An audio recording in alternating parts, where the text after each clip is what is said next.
Former Redskins coach Joe Gibbs once called him the player he most enjoyed coaching.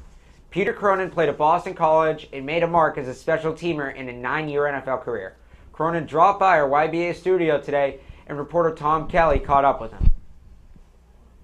Hey everybody, welcome to YBA Sports. I'm Tom Kelly with Pete Cronin. So 5.5 minutes. He spent his 4 years with PC. He was an All-American there. Spent 9 years in the National Football League. Won a Super Bowl back in 1983. But today he's going to answer some questions about labor issues with the AFL and his career. Now, Pete, the NFL lockout. What can you say about, how can you explain it, how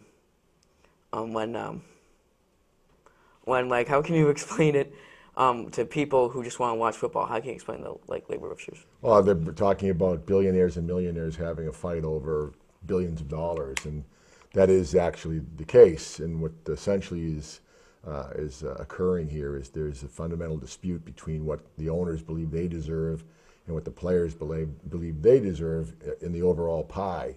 The revenue pie is somewhere in the vicinity of $9.3 billion, which is a pretty substantial amount of money. The players are arguing that they have been receiving approximately 50% of that revenue through this most recent collective bargaining agreement. They argue that they like the deal. They like the current condition. There are some things that they'd like to improve.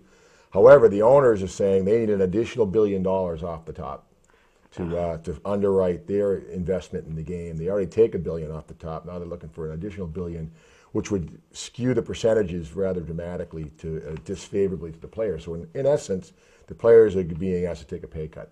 Yeah. Who has the most leverage now that the NFL has decertified? Well, the courts have really the only leverage the players have through decertification. Now the Players Association and their management serve as advisors to the class action suit. What they're calling it the Brady case. Now, the Brady case, Tom Brady is one of the leaders, and it's a pretty diverse group of people. They are pretty representative of the league, are taking action against the owners in arguing that they're in violation of antitrust law, which they are. And that's the big issue right now, is that the players, by putting this in the forefront, expose a number of pretty beneficial situations for the owners. In several fronts, they've received exemption or modification of antitrust law, which allows them to run the business the way they run it. There are a couple of critical ones you need to remember. First one was the ability to share revenue. 55% of the revenue that the NFL generates is shared equally amongst the 32 teams. So $9.3 billion, 55%, they carved that pie up 32 ways.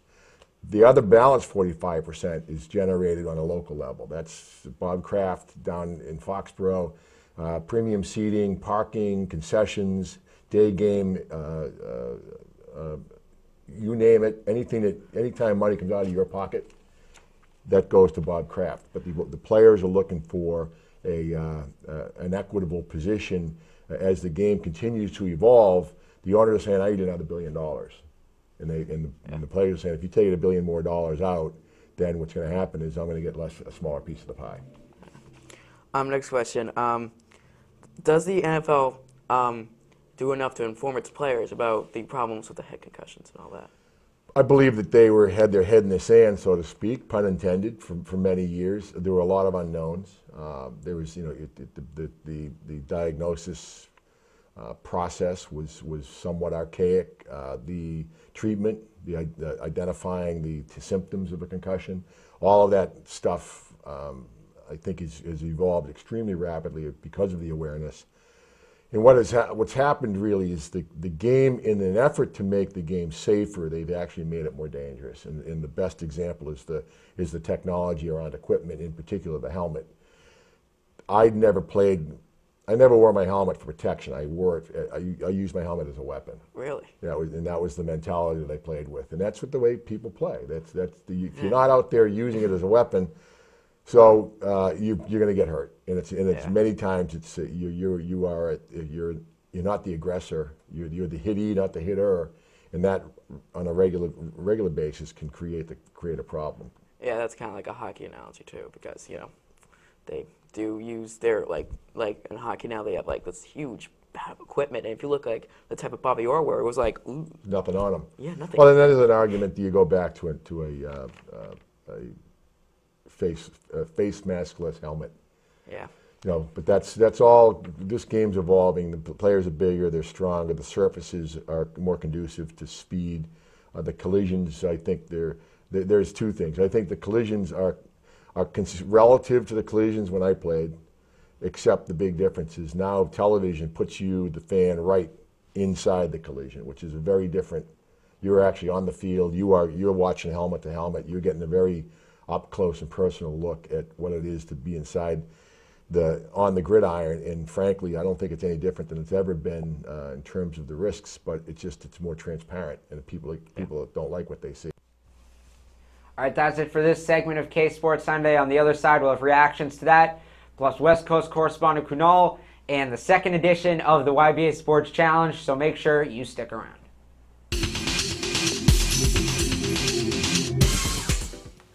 Hi, I'm Julia from YBA.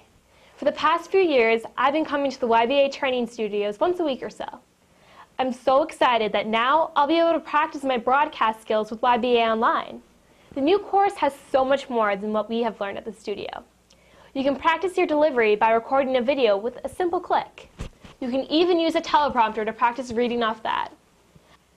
I learned about the history of the industry and some of the greatest names in the business. You know what though? It was really a lot of fun.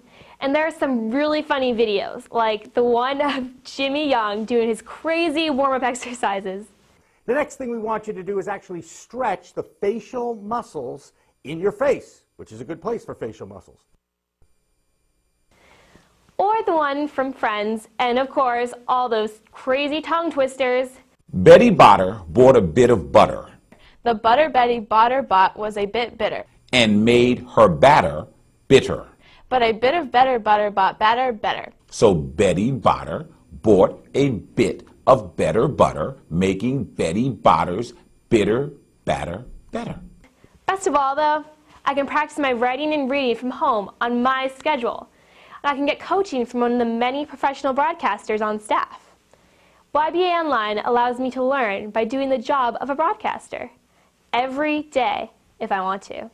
And you will have all the tools. For now, I'm Julia reporting about YBA Online.